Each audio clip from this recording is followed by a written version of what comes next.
আমি হিন্দু।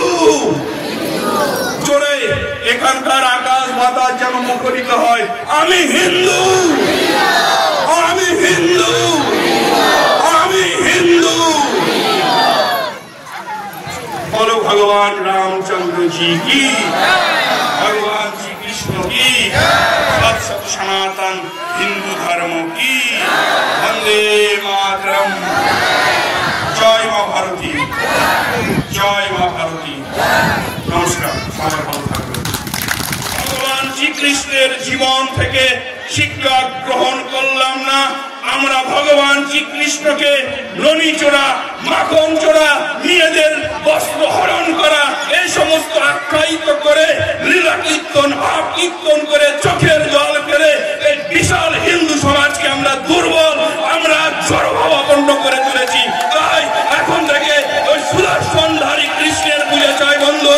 এখন থেকে বংশীধারী কৃষ্ণের পাশাপাশি আমাদের সুদর্শনধারীর ভগবান শ্রীকৃষ্ণেরও পূজা চাই। তা না হলে শক্তি শক্তি শক্তি ছাড়া এই পৃথিবী অচল। ন্যায় আত্মা বলহীন লক্ষ্য। ভগবান বলছেন, সেদিন অর্জুন বলছেন আমি যুদ্ধ করব না, তীর ফেলে দিয়েছে, ধনুর ফেলে দিয়েছে। সেদিন ভগবান শ্রীকৃষ্ণ বলছে তোমার ওই চুলের মুঠি ধরে দুটো ফাটিয়ে গালে চর মেরে তোমাকে আমি দিব্য জ্ঞান দেব। এই যুদ্ধক্ষেত্রে এসে ক্ষত্রিয়ের বাচ্চা যারা যুদ্ধ করে, যার প্রাথমিক কর্তব্য, সে ভেড়ার মতো বলছে আমি যুদ্ধ করব না। তোমার এই দিব্য জ্ঞান কোথায় ছিল যখন আমরা এত কিছু চিন্তা করলাম, 5 গ্রাম চাইলাম, যখন তোমাদের জন্য সন্ধি প্রস্তাব নিয়ে গেলাম, তখন কেন বলনি? এখন যুদ্ধ রব রব হচ্ছে, যে কোনো মুহূর্তে বিপক্ষের তীর তোমার বুকে বিদ্ধ হতে পারে, আর এখন তুমি বলছো আমি যুদ্ধ করব না। এই সংগ্রাম ক্ষেত্রে যদি বাঁচতে হয় বন্ধু, তোমাদেরকে যুদ্ধ করেই বাঁচতে হবে, যুদ্ধ করেই বাঁচতে হবে, আর যুদ্ধ করেই বাঁচতে হবে। এবং সেই যুদ্ধ হবে ধর্মযুদ্ধ, কেবলই ধর্মযুদ্ধ, যুদ্ধ। আর এই ন্যায় যুদ্ধ হচ্ছে আমার ধর্ম, আমার সংস্কৃতি, আমার কৃষ্টি, আমার স্বাভিমান, আমার মঠ, আমার মন্দির, আমার মা, আমার বোনের সতীত্বকে রক্ষা করা। তাই তোমরা তৃণমূল করো, তোমরা বিজেপি করো, তোমরা সিপিএম করো, তোমরা যা খুশি করো, যদি দেখো যে হিন্দুর স্বার্থে আঘাত ধেয়ে আসছে, আর হিন্দুর বাচ্চা হয়ে যদি মুখ লুকিয়ে আমরা ওই সামান্য স্বার্থের জন্য আমার বিশাল হিন্দু জনতাকে ওই হাঙ্গরের কাছে ফেলে দেয়, তোমার পরবর্তী প্রজন্ম, তোমার বংশ, তোমার সমাজ তোমাকে কুলাঙ্গার বলবে, কুলাঙ্গার বলে ধিক্কার দেবে, ধিক্কার দেবে, ধিক্কার দেবে। তাই একবার যাবো, একবার আত্মবলে বলিয়ান হয়ে ওঠো আর শপথ গ্রহণ করো, যতক্ষণ আমার দেহে রক্ত আছে, যতক্ষণ আমার শরীরে এক বিন্দু শক্তি রয়েছে, আমি হিন্দুর স্বার্থে, হিন্দুর জন্য, আমার ধর্মের জন্য আমি প্রাণ বলি দিতে প্রস্তুত। এই সংকল্প গ্রহণ করতে হবে। তা না হলে বন্ধু বাঁচার পথ নেই। বাঁচতে হলে একমাত্র মহাপ্রভু চৈতন্য দেবের উক্তি, সংঘ শক্তি কলযুগে। সংঘের শক্তি চাই, সম্মিলিত শক্তি চাই। এই শক্তিগুলো এতগুলো মানুষের প্রেরণা থেকে উদ্বোধিত হবে। তাই আজকের এই মহাপুণ্য লগ্নে আমি আরেকটি কথা বলে আমি আমার বক্তব্যের রীতি টানব। আমার এখানে অধিকাংশ মায়েরা রয়েছেন, বোনেরা রয়েছেন। আজকে আমাদের হিন্দু সমাজের এক ঘোড়ার উপর বিষ পোড়া হয়ে গেছে, লাভ জিহাদ। আমাদের হিন্দু ঘরের বোনেরা আজকে বিধর্মীদের প্রেমে পড়ে নিজের সংস্কৃতি, নিজের কৃষ্টি, নিজের ধর্ম, নিজের বাবা মাকে ভুলে গিয়ে অপর ধর্মের ছেলেকে তারা গ্রহণ করছে। আর আমরা তার বিভৎসতা স্বরূপ দেখছি যে তারা ওই ফ্রিজেতে 36 টুকরো হয়ে, কোথাও বা 32 টুকরো হয়ে, কোথাও বা 10 সন্তানের জননী হয়ে এই ভারতবর্ষকে টুকরো করার চক্রান্তে সামিল হচ্ছে। তাই আজকে যারা এখানে মায়েরা রয়েছেন, বোনেরা রয়েছে, আমার সঙ্গে শপথ গ্রহণ করো।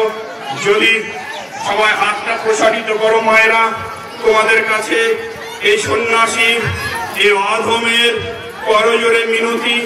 মায়েরা ও জননী, তোমাদের দেখে ওই সীতা, সাবিত্রী, দময়ন্তী তারা জাগ্রত হয়েছিলেন। তোমরা এই তোমাদের এই পেটে 10 দিন 10 মাস ভগবান শ্রীকৃষ্ণ ভগবান রামচন্দ্রকে ধারণ করেছিলে, মহাপ্রভুকে ধারণ করেছিলে, তোমরা স্বামী বিবেকানন্দ, স্বামী প্রণবানন্দকে ধারণ করেছিলে। তোমাদের বক্ষে নেতাজি সুভাষ, ক্ষুদিরাম, বিনয় বাদল, দীনেশের জন্ম হয়েছিল। তাই মা, আজকে তোমরা শপথ গ্রহণ করো আমার সঙ্গে। সবাই হাত প্রসারিত করো। যারা হাত প্রসারিত করবে না, আমার ক্যামেরাম্যান তাদেরকে চিহ্নকরণ করবে, তারা হিন্দু নয়। তাই যদি তোমরা হিন্দু হও, একবার হাত প্রসারিত করো আর আমার সঙ্গে বলো,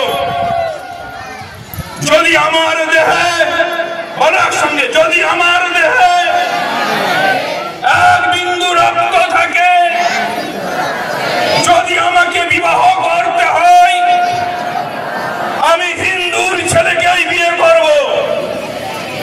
যদি আমাকে বিয়ে করতে হয়, আমি শাশ্বত সনাতন হিন্দু ধর্মের সন্তানকে বিয়ে করব।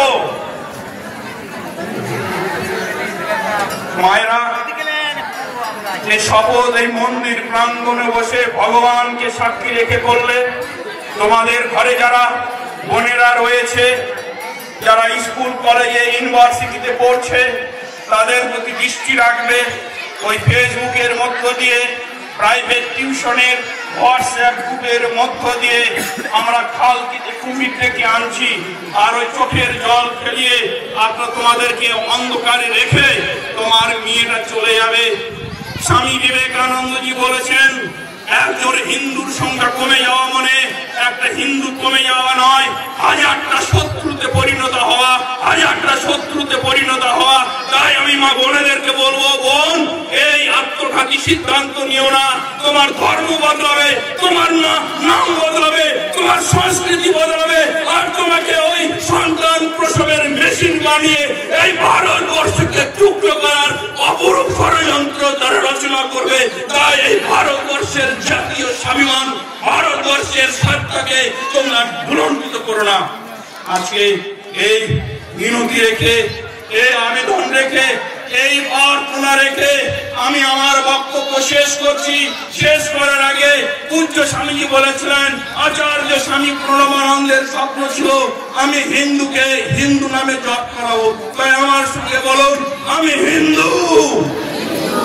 জোরে এখানকার আকাশ বাতাস যেন মুখরিত হয়, আমি হিন্দু, আমি হিন্দু, আমি হিন্দু। বলো ভগবান রামচন্দ্র জি কি, ভগবান শ্রী কৃষ্ণ কি, সৎ সনাতন হিন্দু ধর্ম কি। বন্দে মাতরম।